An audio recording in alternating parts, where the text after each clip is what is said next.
Nouvelle vidéo réaction aux commentaires. Concernant la série de vidéos qui est en relation avec mon livre, où j'emmerde à peu près tout ce qu'il y a dans la société, sur la vidéo concernant les antiracistes, on a un commentaire de Thomas qui dit « Genre être antiraciste, genre avoue que t'es fasciste quoi ». Alors déjà, juste comme ça, j'aime bien parce qu'il y a un mec en dessous, là, le Lenny, qui lui a répondu « T'as pas écouté ». J'ai pris cet exemple de ce commentaire parce que c'est des gens en fait qui ont pas un niveau intellectuel assez élevé pour être concentrés plus de 1 seconde. C'est-à-dire qu'ils voient le titre avec marqué « J'emmerde des antiracistes » et donc, lui, il se dit « Ah, il est anti-antiraciste, donc fasciste ». C'est vraiment le résumé d'un niveau CP, et encore, il suffit de regarder la vidéo en entier pour comprendre pourquoi je ne supporte pas la plupart des antiracistes. Parce qu'attention, ne pas être raciste et être antiraciste sont deux choses différentes. La vidéo d'après, ça concernait donc sur la colonisation, les enfants d'immigrés et l'immigration générale. Il y a Malik qui me dit « Cet argument est normal de la part d'un fasciste, la colonisation et l'esclavagisme a eu pour conséquence des millions de morts, arrogant ». Et encore une fois, merci les gens, il y a quelqu'un qui commente « Tous les pays ont colonisé et pratiqué l'esclavage, pas que les occidentaux ». Et en fait voilà, c'est ça le problème encore une fois des gens pas intelligents, c'est que en fait lui il croit que la colonisation c'est que les occidentaux. Il sait pas qu'en fait les colons c'est les humains, c'est la race humaine en fait, c'est l'homo sapiens est un colon de base.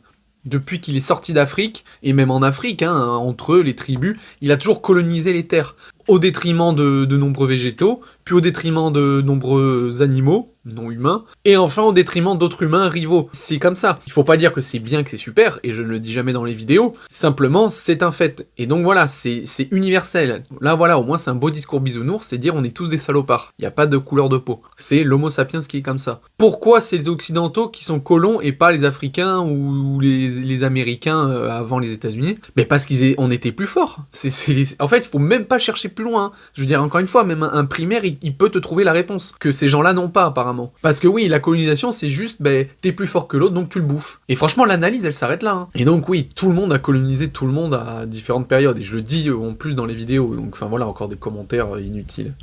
Ensuite, Ponzi qui dit « Le problème, c'est se prétendre au pays des droits de l'homme ». Encore une fois, on a une super réponse de Stroy qui dit « La France est le pays des droits de l'homme, car elle en a écrit la déclaration. Après, cite-moi un pays où les droits de l'homme sont plus respectés. » C'est bien parce qu'en fait, on a inventé les droits de l'homme, on a essayé d'appliquer ces choses-là, etc. Et en fait, on nous balance à la gueule, comme quoi, non, mais nous, le pays des droits de l'homme, avec toutes les horreurs qu'on a faites. J'ai envie de dire, allez trouver des pays où les droits de l'homme sont plus respectés qu'en France et dans d'autres pays de l'Union Européenne, ça va être difficile. Et pays occidentaux en général. Personnellement, hein, vous faites ce que vous voulez, mais si vous préférez vivre ailleurs, allez vivre ailleurs. Mais je préfère vivre dans un pays occidental, au niveau des droits de l'homme, de tout en général, hein, la sécurité, le niveau de vie, la tolérance, etc. Parce que pareil, là je le place comme ça, on nous parle de racisme, oh là là, machin et tout, mais allez voir dans n'importe quel autre pays, je pense qu'au niveau racisme, nous, on est le summum de la qualité. Hein. Vaut mieux être dans un pays comme nous, où il y a certains racistes qui disent « Oh là là, j'aime pas les noirs », et au final il se passera rien, que dans d'autres pays où si t'es une minorité, tu te fais bisuter, tu te fais défoncer.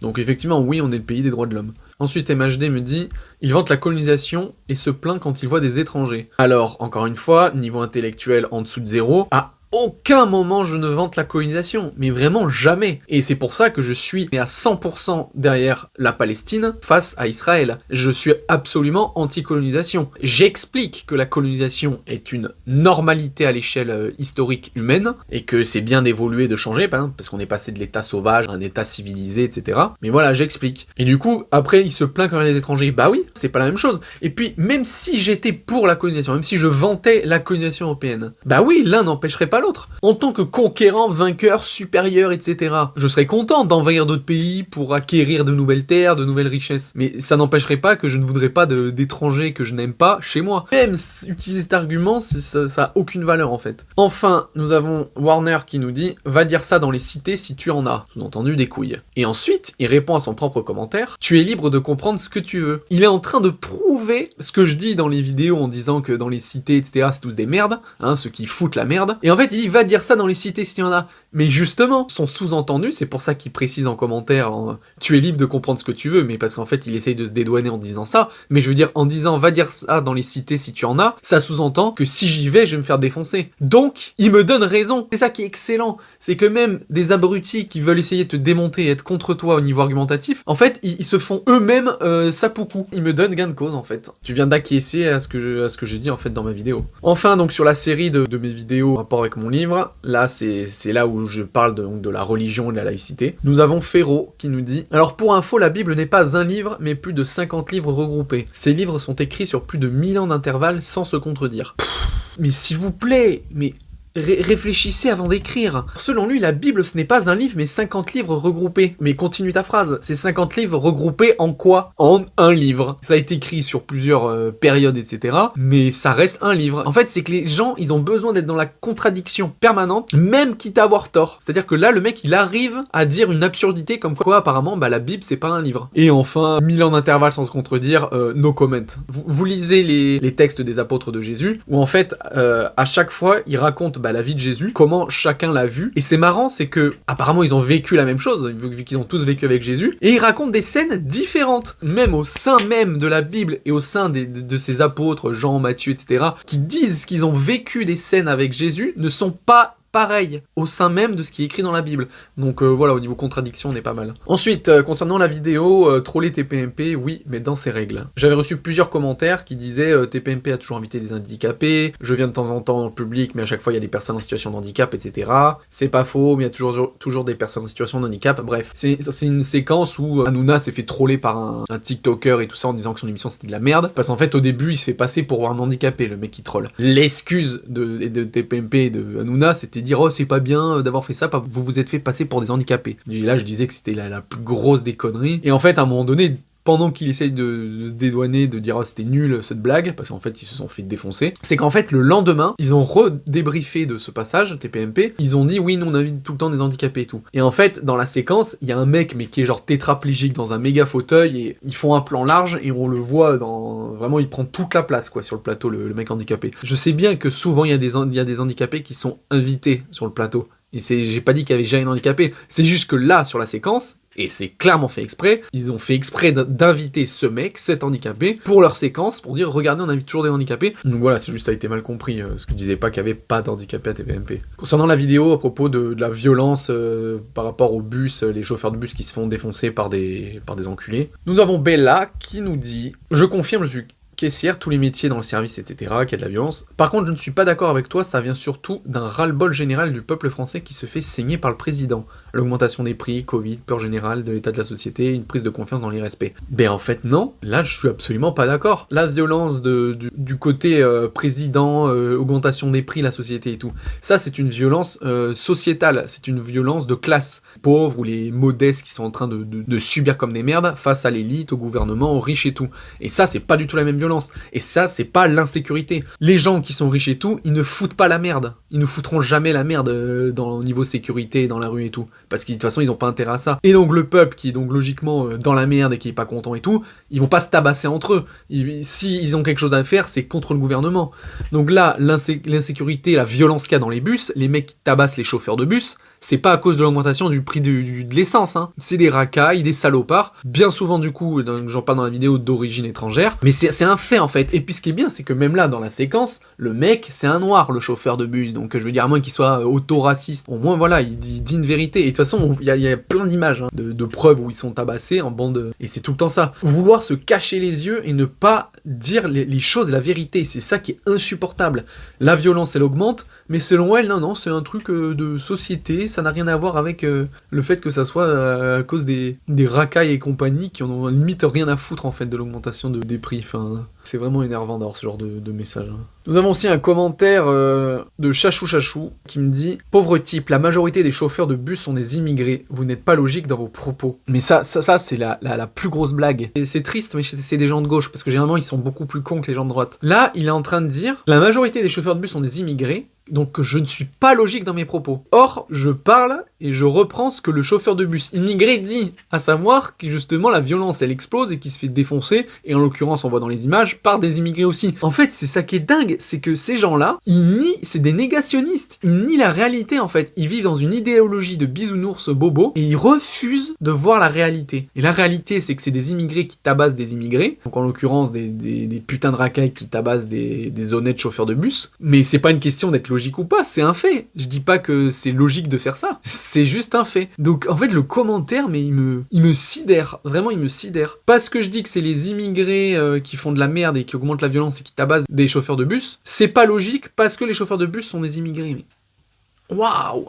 C'est vraiment, il est fort. Ce commentaire m'a interloqué. Alors aussi un petit passage pour parler bien sûr de mes vidéos qui sont censurées. Donc là la vidéo c'était créer des organismes pour gagner plus sans résoudre les problèmes. En fait c'était une vidéo donc d'Idriss Aberkan où donc parmi sa vidéo il parlait de ça, de le fait qu'en fait un organisme qui est créé. Donc il donnait par exemple l'exemple de Reagan dans les années 80, le président américain, qui a déclaré à faire la lutte contre la drogue. Et en fait, depuis qu'il est arrivé au pouvoir et qu'il a fait une campagne contre ça, la drogue a explosé aux États-Unis, mais de manière scandaleuse. Et ça n'a jamais marché, ça n'a jamais été endigué. Et en fait, ce qu'il disait à Aberkan, c'est ça, c'est quand vous créez un organisme pour lutter contre quelque chose, en fait, cet organisme, vu qu'il va gagner des sous et être créé, il y a des gens qui vont travailler, il y a des emplois et tout ça, donc vu que cet organisme va vivre, elle va vivre de ce qu'elle lutte. En fait, c'est comme un cercle vicieux, c'est-à-dire que finalement, elle va faire en sorte de ne jamais éradiquer ce qu'elle lutte. Parce que sinon,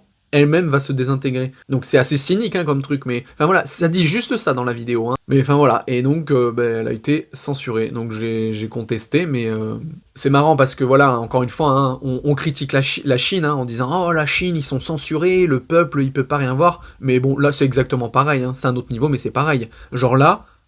Désinformation, on censure mon truc. On est au même niveau de parallèle de censure qu'avec la Chine. Ensuite, sur la vidéo Benzema et les frères musulmans, nous avons Zizou qui nous dit « Cantona, il a soutenu la Palestine, personne n'en parle. Benzema, ça plaît pas parce qu'il est algérien. » Bon alors dans la vidéo, je suis pas à charge contre Benzema, hein. Enfin, je dis tout simplement que comme il est musulman et qu'il est proche des frères musulmans, c'est sûr qu'il va pas être pour Israël, enfin c'est juste une question de logique en fait, et que du coup moi ça me choque même pas, mais que après je comprends l'indignation de certaines personnes. Et en fait, le commentaire, il se plaint, mais j'ai envie de dire, c'est normal. Hein. En fait, ça serait la même chose si, par exemple, un juif était pour Israël. Ça serait le même niveau que Benzema est pour la Palestine. C'est juste qu'en fait, quand ces gens-là, ils sont pour un truc, ils sont complètement biaisés parce qu'ils font partie de l'équation. Un juif, il va forcément être pro-Israël, et un musulman, il va forcément être pro-palestinien. Alors bien sûr, il y a des exceptions, hein, il y a toujours des exceptions, mais en général, c'est ça. Et donc là, Cantona, je pense pas qu'il soit juif, et donc c'est pour ça que ça choque pas. C'est qu'en fait, lui, il est neutre. Donc en fait, il peut donner son avis. Il aurait dit, je suis pour Israël, ça aurait pas choqué non plus. Et alors que Benzema, qui est une star internationale et machin et tout ça, vu que lui il est musulman, en plus il est allé vivre en Arabie Saoudite pour gagner des blindes, ceux qui se plaignent, en fait ils lui disent juste garde tes idées pour toi parce que t'es connu, alors que afficher tes idées comme ça, tes idéologies, voilà c'est pas bien. Ensuite concernant la vidéo Hamas égale Daesh, sur la réaction d'Aymeric Caron. Nous avons un tas de commentaires qui dit boycotter TPMP. Et ça, c'est même dans plein d'autres vidéos que je fais et tout ça, il y a beaucoup de commentaires qui disent à chaque fois faut le boycotter. C'est pas dans le sens faut pas regarder cette merde ou je la regarde pas, c'est dans le sens de boycotter. Et boycotter, c'est un acte. C'est vraiment faire tout pour l'empêcher d'être vu. Je trouve ça vraiment con parce que, bon moi ça me fait du contenu, mais ce que je veux dire c'est que il faut, en fait, ces gens-là qui sont les premiers à dire boycotter TPMP, c'est les premiers à vouloir être hors système, entre guillemets, à vouloir peut-être écouter d'autres choses, etc. Et en fait, ils seraient les premiers scandalisés si on leur interdisait ces chaînes, ou c'est genre voilà, ils suivaient quelque chose et on leur coupait ça parce que voilà, c'était pas bien ou quoi. Donc non, en fait, justement, il faut une pluralité et il faut de tout. Il faut des émissions d'extrême gauche, des émissions d'extrême droite, des émissions de gauche, de droite, du centre, enfin tout ce que vous voulez. Il faut de tout, parce que si vous commencez à boycotter des trucs, même qui sont contre vous, mais en fait, vous donnez raison en fait à vouloir bloquer des choses, vous donnez raison à ceux qui sont pour ces choses-là, en disant mais regardez, ça dérange. Si on supprimait chaque truc parce que quelqu'un trouve qu'une émission est de la merde, il n'y a plus d'émissions en France, et dans le monde. Il n'y a plus d'émissions du tout. Il faut laisser, même si ça vous plaît pas, il faut laisser. Concernant la vidéo entre Meurice et Netanyahou, avec la censure de l'humour. Il y a eu plein de commentaires dessus, et il y en a deux types. Alors il y a ceux que j'ai mis parce que voilà, c'est exactement ce que je pense. C'est le fait qu'il y ait deux poids deux mesures, donc liberté d'expression à géométrie variable, chocage à géométrie variable, alors plus Charlie, deux poids deux mesures, mais où est Charlie? Donc voilà, et ça c'est totalement vrai. C'est-à-dire que Charlie ont fait des atrocités sur les religions, sur tout ce que vous voulez, sur des gens, des atrocités, on ne dit rien, alors que c'est un journal satirique. Et lui, c'est un comique qui fait une blague, et on lui tombe dessus. Et ça dit vraiment l'état de la société. Et en fait, c'est ça qui est balèze, c'est que finalement, Daesh a gagné. Ah oui, parce que quand ils ont éclaté, quand ils ont fusillé tout le monde à Charlie Hebdo, on était choqués, oh là là, les pauvres et tout ça, on a fait une petite marche bien jolie. Mais en attendant, ça a complètement... Ils ont réussi leur coup. On vit plus dans la terreur, mais limite, c'est pas ça le message. Daesh, ils ont fait ça pour dire « Arrêtez de vous foutre de la gueule de notre prophète, sinon on vous bute ». Et c'est exactement ce qui est en train de se passer, c'est que maintenant, on peut plus se foutre de la gueule des gens. Rien à foutre qu'on traite Netanyahou de nazi sans prépuce. Si dans notre pays comme la France, on peut plus dire ça, mais ça montre qu'on est en train de régresser à un niveau de merde équivalent à tous les autres pays, là. Vraiment, hein. Et alors, si c'est ce qu'on veut, si c'est ce que les gens veulent, mais tant pis, allez, let's go, on coule. On revient dans le passé au Moyen-Âge.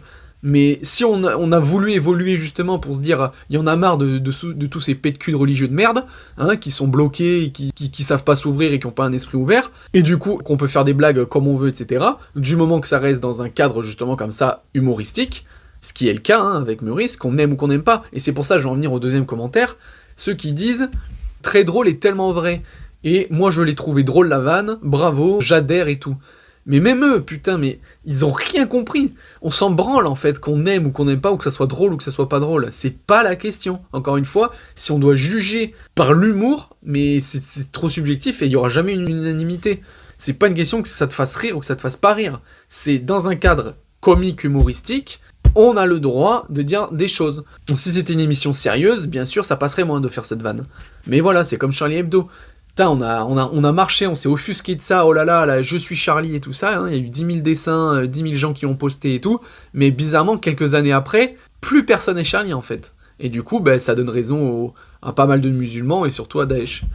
Donc bravo à eux.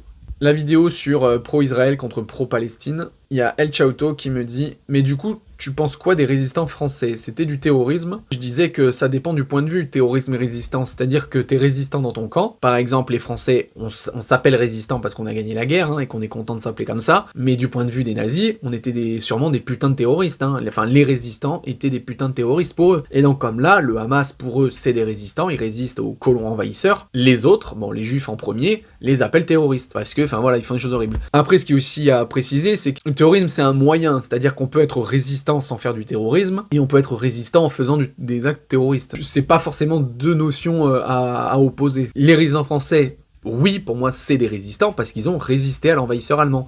Mais est-ce qu'ils ont fait des actes terroristes? Ça, j'en sais rien, et je pense qu'ils ont dû en faire. Si ils ont fait des actes terroristes, bah oui, on peut les appeler comme terroristes. Qu'est-ce qu'un terroriste s'il n'est pas défini par ses actes? Et ça, c'est logique, hein, ça fait mal entendre, mais si vraiment ils ont fait des actes terroristes, bah oui. Ensuite, la vidéo sur la marche contre l'antisémitisme. Benskin qui nous dit « Le RN est un parti historiquement raciste et antisémite. » Mais il y a Janiga qui lui répond « Apprends l'histoire, Hitler était socialiste. » Ensuite, Patrice, révise ton histoire, qui était collabo de Vichy, Mitterrand. Janiga qui continue, enlève tes lunettes et réapprends l'histoire, encore une fois, Hitler était socialiste. Et enfin, Nono, c'est l'extrême gauche et antisémite pro-islamique, etc. Alors là, je sais même plus exactement ce que je disais dans la vidéo, pour être honnête, mais vraiment, ça m'énerve d'avoir des gens qui regardent mes vidéos et qui ont un niveau intellectuel proche de zéro. On s'en branle, en fait. Que le RN, d'ailleurs, qui était le FN, était raciste parce qu'il avait Jean-Marie Le Pen comme président, c'est un fait. Aujourd'hui, ce n'est plus lui qui dirige, ça a changé quand même sur pas mal de choses, et aujourd'hui, même si du coup, dans l'extrême droite, il y a tous les néo-nazis, et il y a tous les fascistes, et il y a tous les antisémites, le Rassemblement National, le truc c'est qu'il a muté, entre guillemets, au niveau de sa cible. Avant, il n'y avait pas d'immigration au niveau du Maghreb et de l'Afrique, et du Moyen-Orient, et donc même si à l'origine, il y avait dans ses rangs des antisémites, là aujourd'hui, le problème de la France, les juifs, c'est vraiment un détail. Si ça fait 40% aux élections présidentielles, ça veut dire 40% de la France est raciste et antisémite. On sait très bien que dans le RN, il n'y a pas que des gens qui sont racistes ou antisémites. Il y a beaucoup de gens qui en ont marre tout simplement du système, et parmi ces choses-là, de l'immigration et de l'insécurité. Et cette immigration, elle vient de quoi? Du coup, du Maghreb et de l'Afrique. Aujourd'hui, son ennemi, c'est pas les juifs, c'est justement l'immigration. Et donc après, t'as tous les autres commentaires qui disent « Ah ouais, mais il faut apprendre l'histoire, blablabla, Hitler, il était de gauche socialiste, les collabos de Vichy, c'était la gauche et tout. » Mais c'est pareil, on s'en branle. Et même si là, dans le présent, du coup, c'est l'extrême gauche qui ramasse tout ça, justement, les minorités, les immigrés et compagnie, Là, dire Hitler était socialiste, mais qu'est-ce qu'on s'en branle? En fait, Hitler, il est ce qu'il était. Il aurait eu une pensée socialiste ou il aurait eu une pensée d'extrême droite, ça l'aurait pas empêché d'être ce qu'il est et d'avoir fait ce qu'il a fait. Il aurait été d'extrême droite, on aurait dit « Oh bah Hitler était d'extrême droite », du coup. Ça aurait favorisé tout le discours de la gauche. Comme tu dis « Ah oui, bah regarde les millions de morts que Staline a fait parce qu'il était communiste ». C'est pas parce qu'il était communiste que Staline a fait des millions de morts, c'est parce qu'il était Staline. Ce qui est dangereux dans les idées, c'est le peuple, c'est la masse qui suit. Mais dans les leaders, c'est pas l'idée, c'est le mec. Mais c'est vraiment comme pour tout en fait. Regardez, la religion, tout simplement. La religion, on dit que c'est une religion, que c'est la paix, c'est le bonheur et tout, mais quand vous avez un taré qui veut faire quelque chose au nom de la religion, et ben il va faire des choses de taré. Et je parle pas que des terroristes ou des groupes terroristes, hein. Je parle des pays, les croisades et tout ça, les rois. Quand les chefs, ils ont des idées, c'est pas parce que c'est au nom de la religion ou au nom de la gauche socialiste comme Hitler ou au nom du communisme comme Staline, que c'est ces choses-là qui sont mauvaises. Et c'est ça le piège qu'on essaye de nous foutre, c'est qu'à chaque fois qu'on parle de socialisme, de gauche et tout ça, on nous dit « Ah mais regardez les millions de morts que ça a fait, Staline, la Russie, la Chine et tout, avec Mao Zedong. » Mais c'est pas le communisme qui a tué, c'est eux qui ont tué. Après c'est pareil dans l'autre sens, on parle de démocratie, on a l'impression que c'est le top, hein, la démocratie. Mais dans ce cas-là on peut dire pareil, combien de millions de morts la démocratie a fait? Regardez les États-Unis, l'Indochine, avec le Vietnam, le Laos, le Cambodge, l'Irak, en Amérique latine, tous les morts que le libéralisme et que l'Occident a fait avec son idéologie. Dans ce cas-là, si on est logique à dire que le communisme c'est le mal parce que ça fait des millions de morts, mais dans ce cas-là, notre idéologie c'est de la merde aussi. Mais non, c'est juste que c'est les hommes qui se servent de ces idées qui font de la merde. Dire oh Hitler était de gauche, mais ferme ta gueule en fait. Qu'Hitler était d'extrême gauche, de centre ou d'extrême droite, ça restait Hitler. Ces excuses à la con là d'utiliser des affiches et des pancartes pour dire ah mais regarde, du coup c'est eux qui sont mauvais. C'est d'un niveau mais pathétique. Ensuite, la vidéo concernant l'imam, l'antisémitisme et le conflit israélo-palestinien. Nous avons Sabsoba qui dit « Aujourd'hui, c'est 12 000 morts, vous n'avez qu'à regarder El Jazeera, chaîne correcte et juste, pas comme les infos françaises pro-Israël. » Dans TPMP, en fait, il contestait les chiffres de l'imam qui disait que les Israéliens ont fait des dizaines de milliers de morts en Palestine. Toutes les données qu'on a, les infos qu'on a du point de vue d'Israël, il les conteste pas. Et dès qu'en fait l'imam donne la même chose pour la Palestine, il dit « Oh, faut faire attention aux chiffres, faut faire attention, c'est de la propagande et tout. » Mais là, ce commentaire qui, a priori, pense qu'il va dans mon sens, mais en fait, absolument pas. Mais en fait, Sabsoba, il est aussi con que le chroniqueur. C'est-à-dire qu'en fait, lui, il plonge aussi. Genre, El Jazeera, une chaîne correcte et qui est partiale et objective. Mais quelle blague! C'est la chaîne de propagande aussi pro-musulmane. Même eux, il faut pas les écouter entièrement. Je dis pas que les chaînes françaises sont meilleures, hein, elles sont toutes dégueulasses aussi. Et il a raison quand il dit qu'elles sont pro-Israël. Le truc, c'est justement, il faut tout écouter. Il faut écouter El Jazeera, il faut écouter les chaînes françaises, mais il faut écouter aussi les chaînes, je sais pas moi, russes, brésiliennes, indiennes, chinoises. En fait, il faut écouter un maximum de chaînes différentes. Comme ça, avec la pluralité, en concentrant les faits, ça donne des faits généralement plus justes. Dire que El Jazeera, c'est l'objectivité, c'est une énorme blague. Ensuite, sur la vidéo, Allah c'est bien, la CAF c'est mieux. Jojo Boritsen qui nous dit « Les entreprises françaises en Afrique qui payent pas d'impôts en Afrique, tu en dis quoi ?» Dans l'extrait, Rougeron, il dit que en fait, les immigrés et tout ça, ils crachent sur la France, etc., mais que ils sont bien contents de vivre des aides françaises et compagnie, donc voilà, nous cette petite citation. Et là, le commentaire qui essaye de défendre un peu la cause des immigrés, en parlant des entreprises françaises en Afrique qui payent pas d'impôts en Afrique, en fait, ça n'a aucun rapport. Ce qui est dit dans la vidéo, en tant que Français, on n'a pas envie de gens étrangers qui sont là pour profiter des aides. Et les aides, c'est pas de la magie, les aides, c'est l'argent des Français. Qu'après, des entreprises françaises fassent du business à l'étranger et qui ne payent pas leurs impôts en Afrique, alors, en ça, je dis pas que c'est bien, hein, et ils devraient payer, mais j'en ai rien à foutre. C'est leur problème. C'est pour ça que chacun a ses problèmes. Nous, on a notre problème en France.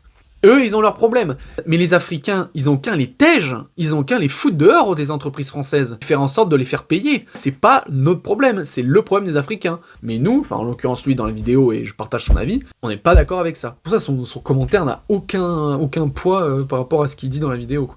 Enfin, sur la vidéo d'Idrissa Berkane, comment réduire la population mondiale. Nous avons un très long commentaire de Conceptuel. Il me dit « Il a raison dans ses comparaisons. La plupart des Malthusiens n'ont aucun recul sur l'organisation, la sociologie, l'anthropologie, et suivent simplement la mode du moment véhiculée par les films et les gourous, genre Greta et compagnie, financés par des élites qui trouvent qu'ils partagent trop avec trop de pauvres, qui demandent eux-mêmes leur châtiment. Et dans l'extrait, en gros, Idriss Aberkane, qui est pour l'augmentation infinie de la population, fait une comparaison de ceux qui sont malthusiens, c'est-à-dire qui veulent réguler la population. Il fait des comparaisons avec justement Hitler, le stalinisme, enfin voilà, avec des choses complètement absurdes en parlant de tuer la moitié de l'humanité, enfin voilà, des conneries d'un niveau qui n'est pas de son niveau, donc enfin voilà, c'est vraiment triste hein, quand il parle de ce sujet. Et lui, dans son commentaire, il est anti-malthusien. Donc il continue, avant de limiter un enfant, on peut déjà interdire plus de 3 et retirer les aides au-delà. Ça, je suis d'accord, hein. Qu'il soit croyant, où est le problème? La majorité du discours ambiant, c'est le malthusianisme. Il ne s'agit pas de croyances qui se rejoignent. Il prend le contre-pied, l'autre son de cloche. Je suis d'accord avec lui, il y en a assez de tous ces gens qui pleurnichent sur le fait qu'on soit trop nombreux en s'excluant de l'équation. Si tous les malthusiens commençaient par aller au bout du raisonnement et laissaient la place, en commençant par eux-mêmes, à ceux qui veulent vivre avec les autres et s'organiser autrement et inculquer la tempérance, l'imagination et la sobriété à leurs enfants, ça nous ferait des vacances effectivement. C'est cool que les gens du bas de la pyramide puissent se supprimer eux-mêmes en ennuyant leurs semblables. Alors son commentaire, hein, il est pas très bien écrit, mais en gros, c'est très drôle, parce que l'argument d'Aberkane, qui est anti-malthusien, c'est de comparer les malthusiens à des Hitler qui font des génocides. Et lui, dans son argument, c'est dire de faire ça. Il dit... Oui, tous les malthusiens, en gros, suicidez-vous et tuez-vous pour que ça réduise la population. Il suit l'argument qu'Aberkane dit en parlant des malthusiens. Le gars est anti-malthusien, mais il veut que les malthusiens fassent génocide, en gros. À aucun moment, les malthusiens disent, à part des tarés, hein, mais faut jamais écouter le discours juste de certains tarés, ils disent pas, faut qu'on prenne des pilules pour se suicider, hein, ou qu'on éradique au hasard la moitié de la population. On dit juste qu'on est trop nombreux, et qu'il faut trouver un moyen pour réguler ou diminuer la population. Mais pas en se tirant des balles dans la tête. Hein. Pour moi, c'est exactement la même chose que le mec qui tabasse un homosexuel parce qu'il est homosexuel refoulé. Parce que en général, quand t'as pas de problème avec ta sexualité, tu tapes pas des homosexuels. Donc voilà. Là, c'est exactement pareil. C'est des gens qui se disent anti-malthusiens, mais ils te donnent tout pour faire le malthusianisme. Les malthusiens, c'est des génocidaires en puissance, mais par contre, allez, suicidez-vous tous, comme ça nous fera des vacances. C'est vraiment son argument. Hein. Parce qu'après, il dit, avant de limiter à un enfant, on peut déjà interdire plus de 3 et retirer les aides. Mais ça, c'est un argument de malthusien de dire ça. T'essaies de trouver des solutions pour limiter. C'est exactement ça, mon gars. T'as tout compris. Et après qu'on pleurniche en étant trop nombreux. Mais en fait, c'est encore une fois, ça c'est une question d'intelligence toujours. Hein. On pleurniche pas d'être trop nombreux. Parce que généralement, ceux qui parlent de ça, ils vivent bien. Hein. On n'est pas des Indiens pauvres ou des Africains pauvres. Hein. On est en Europe, on vit très bien. Justement, c'est par empathie que ce qu'un humain normalement fait intellectuellement peut faire, c'est se projeter et de se dire, ouais, ça va être la merde. Donc en fait, c'est penser aux autres et penser au futur. Après, à la fin, c'est cool que les gens du bas de la pyramide puissent se supprimer eux-mêmes en ennuyant leurs semblables. Enfin, un gros discours de taré qui veut éradiquer des gens. Donc en fait, il est dans la caricature de ce que Idriss condamne, alors qu'il est dans son sens. Enfin voilà, encore une fois, un commentaire qui se fait seppuku. En fait, il s'est supprimé lui-même, quoi. Voilà, c'est terminé. C'était très long. Pourtant, j'avais pas beaucoup de réactions de commentaires à faire, mais dans chaque réaction, j'avais quand même beaucoup de choses à dire. Voilà, c'est terminé pour celle-ci.